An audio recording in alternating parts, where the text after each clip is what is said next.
హైదరాబాద్లో దేశంలోని public service commission చైర్మన్ల జాతీయ సదస్సు జరిగింది. కార్యక్రమానికి ముఖ్య అతిథిగా హాజరయ్యారు రాష్ట్రపతి ద్రౌపది ముర్ము. గవర్నర్ జిష్ణుదేవ్ వర్మతో పాటు మంత్రి సీతక్క కూడా పాల్గొన్నారు.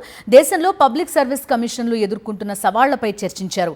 నియామకాల్లో పబ్లిక్ సర్వీస్ కమిషన్లు వేగంగా స్పందిస్తున్నాయన్నారు రాష్ట్రపతి ముర్ము. నియామకాల్లో పారదర్శకతకు ప్రాధాన్యతనివ్వాలని సూచించారు.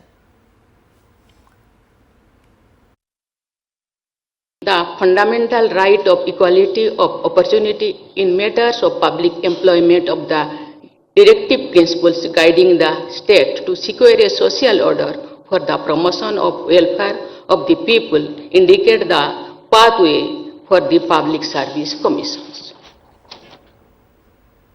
The public service commissions should not only be guided by the ideals of equality of opportunity, but should also try to achieve the goal of equality of outcomes.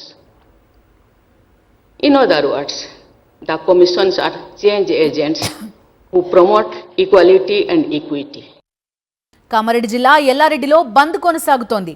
సోమర్పేట్ గ్రామంలో పంచాయతీ ఎన్నికల అనంతరం సర్పంచ్గా ఎన్నికైన పాపయ్య తమ్ముడు ఓడిపోయిన అభ్యర్థి బాలరాజు కుటుంబాన్ని ట్రాక్టర్తో ఢీకొట్టాడు. ఘటనలో కేవలం చిరంజీవి మీద మాత్రమే పోలీసులు కేసు నమోదు చేయడంపై గ్రామస్తులు ఆగ్రహం వ్యక్తం చేస్తున్నారు. దాడికి ప్రేరేపించిన కాంగ్రెస్ పార్టీ మండల అధ్యక్షుడితో పాటు ఇతర వ్యక్తులపై కేసులు నమోదు చేయాలని ఫిర్యాదు చేసినా పోలీసులు పట్టించుకోలేదని మండిపడుతున్నారు. దీన్ని నిరసిస్తూ ఎల్లారెడ్డి పట్టణ బంద్కు అఖిలపక్ష నాయకులు పిలుపునిచ్చారు. ఎలాంటి అవాంఛనీయ సంఘటనలు జరగకుండా పోలీసులు భారీగా మోహరించారు.